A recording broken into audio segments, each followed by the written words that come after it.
On August 15, 1971, President Richard Nixon walked to a television camera and fundamentally altered the nature of money itself. With a single announcement suspending the dollar's convertibility to gold, he severed the last thread connecting human currency to physical reality. What most Americans heard that Sunday evening was a temporary measure to protect the economy, but what actually happened was the completion of the largest financial experiment in human history, one that turned every dollar in your wallet into an instrument of permanent debt. This was not an accident. This was not a crisis response that somehow became permanent. This was the final lock on a cage that had been under construction for decades, a system so elegantly designed that most people never realize they are trapped inside it. You work to earn money that loses value while you sleep, save in accounts that guarantee your purchasing power will erode, and attempt to build wealth in an economy specifically structured to transfer it upward. The pattern is not new. It has destroyed empires before, but never has it operated on a truly global scale, and never has escape been so mathematically impossible for the average person. Throughout history, empires have discovered the same temptation, succumbed to the same solution, and suffered the same fate. When governments spend beyond their means, when wars drain treasuries, when political survival requires funding the impossible, they reach for the same tool. They debase the currency. The Roman denarius entered history in 211 BCE, containing 98% pure silver, a coin of genuine value that could be held, weighed, and trusted. By the 3rd century CE, that same denarius contained less than 5% silver, a token coin whose value existed only because the empire said it did, until the day the empire could no longer enforce that claim. The pattern is simple and repeating. Create money backed by something scarce, gold, silver, productive capacity. Build an economy on that foundation. Allow trust to develop. Watch prosperity emerge. Then, when expenses exceed income, when wars must be funded and promises must be kept, begin the debasement. Reduce the silver content quietly at first. Who will notice if the coin is 95% silver instead of 98%, then 90%, then 50%, then merely a silver wash over base metal? Finally, not even pretense remains, and the currency collapses under the weight of its own worthlessness. The Weimar Republic compressed this centuries-long Roman decline into a single catastrophic year. In January 1923, one US dollar bought 18,000 German paper marks. By November, that same dollar bought 4.2 trillion paper marks, and wheelbarrows of cash could not purchase a loaf of bread. The modern system learned from these failures, learned not how to avoid them, but how to extend them. Instead of collapsing in years or decades, the current model was designed to function for generations, extracting wealth so gradually that each individual victim never sees the full scope of the theft. The innovation was not in creating sound money, but in creating a system where debasement is not just possible, but mandatory, where debt is not a temporary burden, but the permanent foundation of all currency, and where those who understand the mechanism profit endlessly from those who do not. The Bretton Woods system, established in July 1944 at a conference in New Hampshire, represented humanity's last attempt at internationally anchored money. Under its framework, the US dollar was fixed at $35 per ounce of gold, and every other participating currency was then pegged to the dollar. Nations could not simply print money without limit. There were constraints, consequences, and a gold window through which foreign governments could exchange accumulated dollars for actual metal. The system imposed discipline because it imposed accountability. Currency debasement was still possible, but it carried visible, measurable costs that constrained even powerful governments. For 27 years, this system held, surviving wars and recessions and political upheavals, until it encountered the immovable reality that all constrained monetary systems eventually face. Governments do not want constraint. America's Vietnam War expenditures, combined with domestic spending programs, created deficits that could not be financed within Bretton Woods rules without painful choices. Raise taxes dramatically, cut spending severely, or devalue the dollar officially and suffer the economic and political consequences. Instead, Nixon chose a fourth option. He eliminated the rules entirely. On that August evening in 1971, he closed the gold window, declared the suspension temporary, and promised it would protect American workers and prosperity. The suspension never ended. Within 2 years, the entire Bretton Woods system had collapsed, and the world found itself operating on a new foundation, or more accurately, on no foundation at all. For the first time in human history, the entire global economy ran on purely fiat currency, money that existed only as entries in ledgers, backed by nothing except government decree and the collective agreement to continue the fiction. But Nixon and his advisors understood something crucial. Fiat currency alone would collapse rapidly without an enforcement mechanism. Money needs demand, and demand needs a reason. They engineered that reason in 1974 through an agreement with Saudi Arabia. Oil, the lifeblood of industrial civilization, would be priced exclusively in dollars. Nations wanting to buy oil needed dollars first. creating permanent artificial demand for American currency, regardless of economic fundamentals. The Petrodollar System was born, and with it, a structure that allowed the United States to export its inflation to the entire world, forcing other nations to hold dollars, and therefore U.S. debt, simply to participate in the global economy. This was the cage, clicking shut. Currency was now debt by definition. Every dollar created came into existence as a loan, bearing interest, requiring more dollars to service than were created in the original loan. The mathematics guaranteed perpetual expansion of the money supply, perpetual inflation, and perpetual transfer of wealth, from those who hold currency to those who hold assets. The system was elegant, nearly invisible, and absolutely devastating to anyone who did not understand its mechanics. In 2024, total global debt stands at $315 trillion, equal to 235% of global GDP. This is not money that was borrowed to fund temporary projects, to be repaid from future earnings, to bridge a short-term gap in cash flow. This is structural debt, permanent debt that by its very nature cannot be repaid because the system itself requires ever-increasing debt to function. The United States, architect and primary beneficiary of this system, carries federal debt of $36.2 trillion, or 124.3% of GDP, with projections showing that ratio climbing to 166% within a decade under current policies. These are not just large numbers. They represent claims on future productivity that cannot possibly be honored in real terms. The Federal Reserve's response to every crisis since 2008 has followed the same script: expand the balance sheet, create new reserves, purchase assets with money summoned from nothing.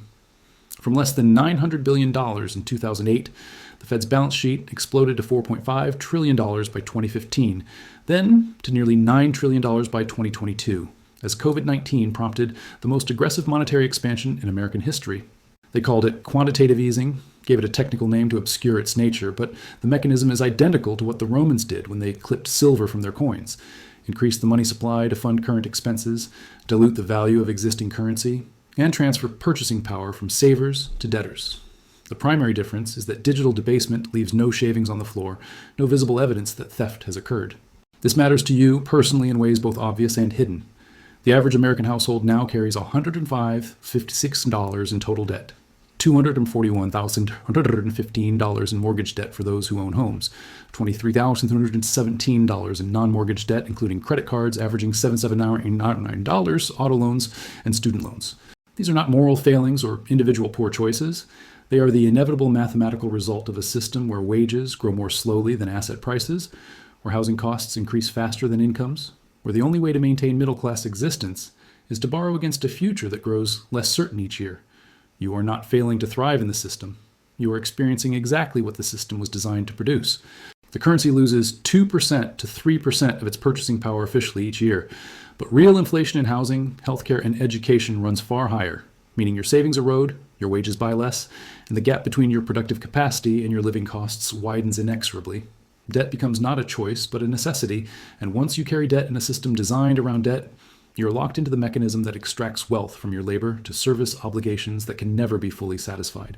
The mathematics of the current system has only 3 possible endpoints, and none of them includes orderly continuation of the status quo. First possibility, governments attempt to repay or service these debt loads through austerity, raising taxes and cutting spending to the degree necessary to actually reduce debt to GDP ratios. This has never worked at scale because the political and social costs become unbearable long before the fiscal goal is achieved. Voters do not accept collapsing living standards to satisfy bondholder claims. Governments that attempt this path are removed or overthrown. Greece tried this under European Union mandates. The result was economic depression, political chaos, and ultimately default anyway, just after years of unnecessary suffering. Second possibility, default, either explicit or through inflation. Explicit default means governments simply announce they will not honor their obligations, payments stop, bonds become worthless, creditors lose their capital. This is cleaner but politically and economically catastrophic, destroying trust and access to future credit. Inflation is the more likely path because it allows default by stealth. Governments repay their debts in currency that has been deliberately devalued, honoring the letter of their obligations while violating the spirit. This is what happened to the German Papiermark, to the Roman denarius, to every fiat currency that has ever existed long enough to reach its logical conclusion. Third possibility, perpetual expansion, the path currently being followed, continue increasing debt faster than GDP growth, continue expanding money supply to service the debt, continue pushing the crisis into the future, while the underlying imbalances grow larger. This is not a solution, but a postponement. And postponement only works until credibility fails, until some critical mass of participants loses faith in the currency's future value, begins to exit. When that tipping point arrives, and history suggests it always does, the collapse is not gradual but cascading, as everyone simultaneously tries to escape a system that only functions if everyone remains trapped within it. The warning signs are already visible. Nations conducting trade in currencies other than dollars, central banks diversifying reserves away from U.S. treasuries, rising interest in alternative monetary systems, including cryptocurrencies and gold, and most tellingly, the increasing frequency and magnitude of monetary interventions required to maintain stability. Each crisis requires a larger response, each response makes the system more fragile, and each period of apparent stability is shorter than the last. The most dangerous myth about the current system is that it is the natural order of money, that currencies have always worked this way, that debt-based fiat money represents economic evolution rather than a specific choice made for specific reasons by specific people. For thousands of years, money was a store of value first and a medium of exchange second, something scarce, difficult to produce, impossible to create by decree. The transformation to debt-based fiat occurred within living memory, constructed deliberately by people who understood exactly what they were building and who would benefit from its operation. It is not neutral technology, but a mechanism of wealth extraction. And recognizing this reality is the first step toward protecting yourself within it. You cannot escape the system entirely.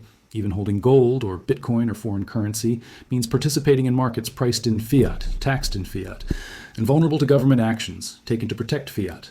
But you can refuse to play the game on its terms. The system wants you to hold currency, to keep savings in dollars that lose value, to believe that steady devaluation is normal and inevitable.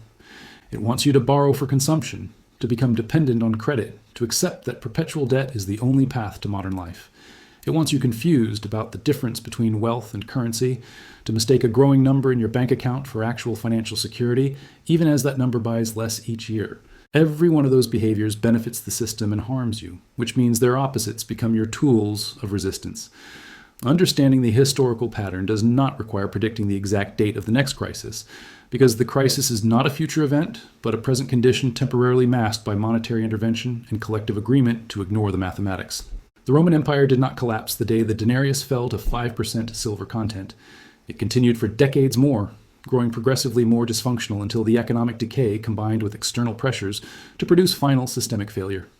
We are living in that late stage period now, watching debt compound, watching monetary policy become increasingly desperate, watching the gap between official narratives and lived reality widen beyond any reasonable reconciliation. The cage is visible if you know where to look, and once you see it, you cannot unsee it. The question is not whether the system will transform or collapse. The mathematics guarantee it will. The question is what you do with the time remaining, how you position yourself and your resources, and whether you will be among the minority who understood what money really is before the majority is forced to learn the hard way.